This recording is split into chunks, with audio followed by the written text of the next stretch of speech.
Hi, this is Jessica by So Blessed by Jess, and we're on month 1 of our Puzzle Mystery Quilts, Enchanted Colorway. I am completing the size small, which is a 48 by 60 inch quilt when completed in November. And I'm really looking forward to that. So I can't wait to get started and show you the piecing to it. Now, one thing I did forget to mention in the first video is that we have a little ambassador that is with us while I am building my quilt, and her name is Flat Nancy, and Flat Nancy is here to help me and answer any of my questions that I may have as I am building my puzzle mystery quilt.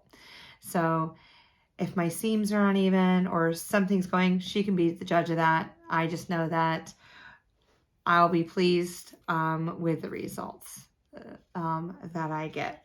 So I'm going to go ahead and point you towards the machine and start sewing. Let's see what we come up with today. So to keep my fabric straight, I have alphabetties, and these alphabetties come from the Fat Quarter Shop. They're plastic.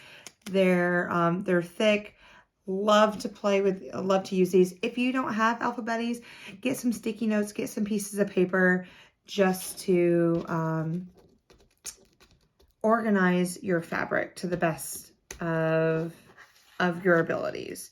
Because if not, I will not remember what letters go to which fabric. Okay, so in the small, and I'm going to set them right here. Some of them might be off frame, so I do apologize for that, but I have 4 A triangles.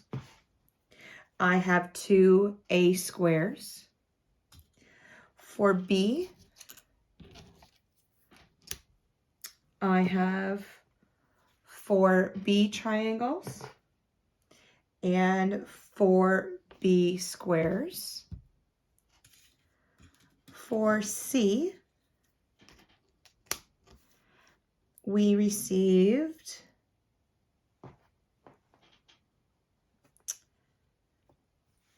4 C triangles.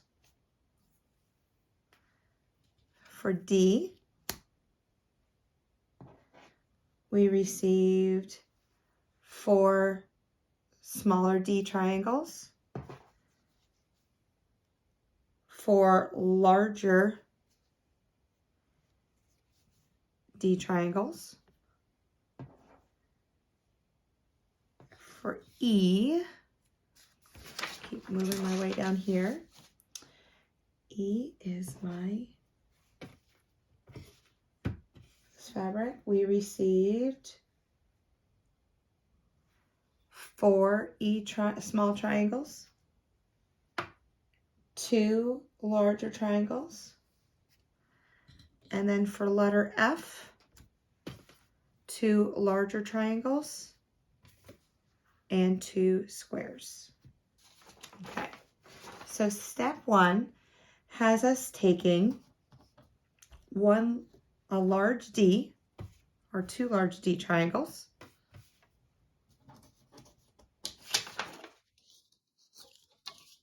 and putting 2 small A's on either side. So we are making a flying geese, okay? And that's the unit that we will be making. So what I like about these is that we are going to take these sides and we can line them up just like this. So they're cut on the edge. We're going to line up the bottoms.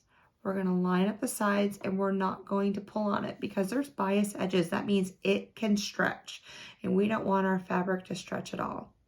Okay. It's saying to do the top right first. So let me do the top right first. I'm used to doing the left first on my flying geese. So I will just need to get used to that step. So again, I line it up on the bottom and the side. I have my 1/4 inch foot. Make sure everything's lined up. I'm using my guide to help me. And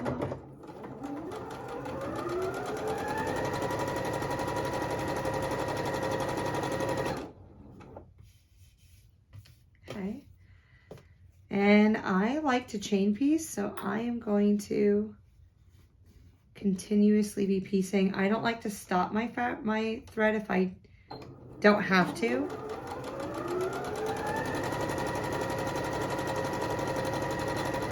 Right. It says to press to the orange. We're going to line up our other side.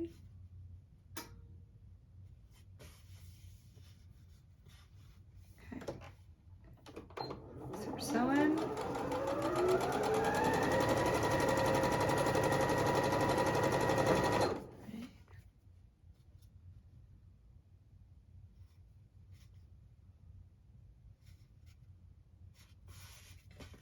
Line up the other one.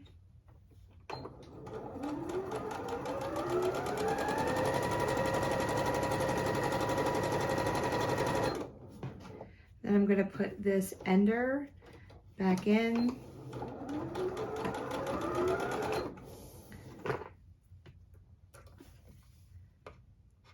And we have our first piece. I'm going to do that again with one large D and two small Ds. And I'm also going to do this twice, and I'll be right back with a completed second flying geese. All right, now that I'm back, you can see that I've made 2 more units with E and D fabrics. So now the pattern is asking me to take my flying geese, the first unit that I made with D and A, and the second unit that I made with E and D, and I'm going to sew them together. And it's going to make this chevron design. So, and I'm going to do that with both units. So one tip I have when you are sewing your flying geese is to make sure that whatever point, because here's one side, here's the other, that the flying goose itself, when you are going to have to sew over this point, this is the side that you want up. Because I know that it's hard to see my stitches because it's white thread, but they cross right here. And I want to make sure that my thread, when I'm sewing my 1/4 inch seam, I am not going to the left of this because my point's going to get chopped right off. And I don't want my point to get chopped off. So I can have my goose. So I'm going to go ahead and open it up, and you can see that perfect point. Now, is it perfect? No, not 100%, but it's okay, and I enjoy it. But I can see that point. If that point was cut off, I'd go ahead, take my seam ripper. Don't be afraid of a seam ripper. The best sewists in the world, quilters in the world, this is their best friend. We're ripping things out all the time. We are not perfect in any means, but I'm going to go ahead and I'm going to unstitch some of my threads. I might not go the whole length, adjust my fabric a little bit, and then sew again. I want to see that point. And this is our completed unit for section 1A. I will put that right there. All right, section 1B. I want an F square, so I need 2 F squares. Then I need 2 B triangles. And I am going to put 1 triangle to the left, here, so it's facing you, or sorry, to the right of the square. And to the top of the square. So when I sew this together, we're making another triangle. Okay, so again, I'm going to take my square, I'm going to line up both of my triangles, one to the right, flat side, our long edge facing to the right, and again, my triangle, same size edge, and go. Just please make sure that we avoid stretching We don't want to stretch our material because this is cut on the bias and it will stretch. All right, I'll be back when I have finished. Okay, and here is my finished section 1B, step 2. So I have my triangle. I'm going to put that to the side for the moment. Okay, then I'm going to take 2 F triangles. Let's face them together. I'm going to try to set it up so you see the next block forming.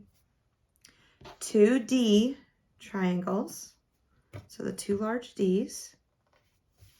It's going to go to the left, and what I'm going to do is I'm going to sew this seam right here. Okay, I am going to iron it towards the D fabric, and then take this unit that I just made and join them together on the long bias. So we have to make sure that we are not stretching. I can't say that enough. Okay, and we are back.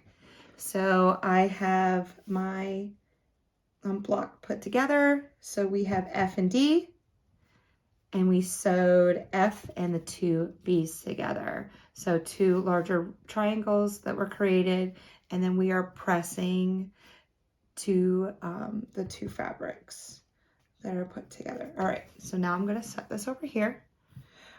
Our next piece is we're going to take 4 C's, 4 C's, and 4 E's, and we're going to sew them together. And here is my block. The next step that it's asking us to do is take a B fabric, and we are going to add the B fabric and place it on top of the C fabric and sew those together. Here's our next unit. Then it's asking us to take the second unit that we created, this one, and we are going to join them together. So the only seam that we need to make sure that we match is this one right here. And as we were pressing, they told us to press up. So we're pressed towards the cream fabric. And then when I was pressing this this last unit, I had to press down towards the triangle.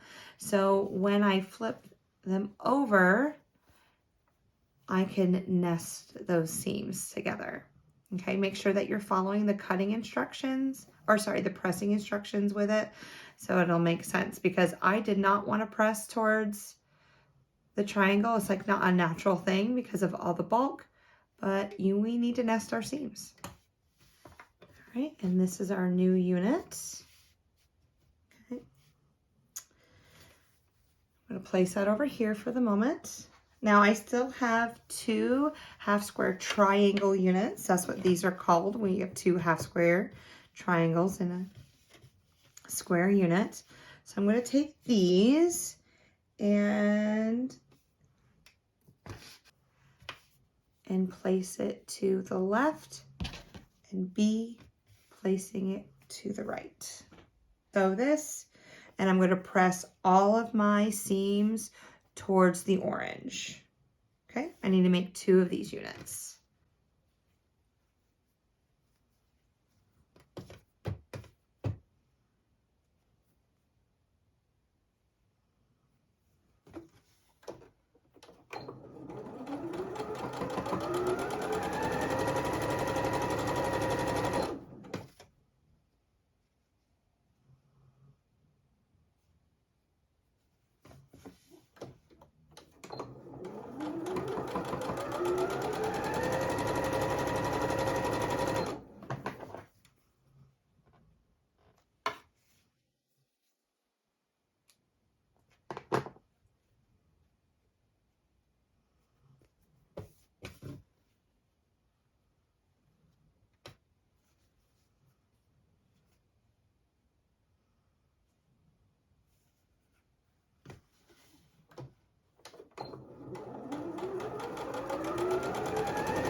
Okay, and here is my next unit from step 7.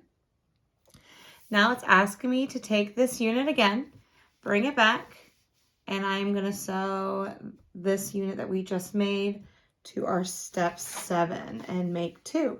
Second block that we have from our puzzle mystery block, and here's the back. So you can see I press according to the pattern. Sometimes I press open, but it seems pretty flat right now. I'm going to work on this seam right here just a little bit more, just to make sure that it lays nice. So we have, again, 2 of these blocks and 2 of these blocks.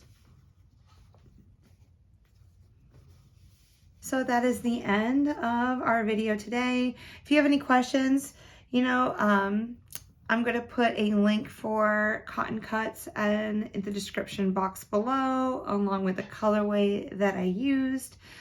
So please, take the time, go look at Cotton Cuts website. And if you're interested in joining, it's still not too late to join, and they will get you caught up on the months. So I hope you have a wonderful day, and I can't wait to sew with you again. All right, bye.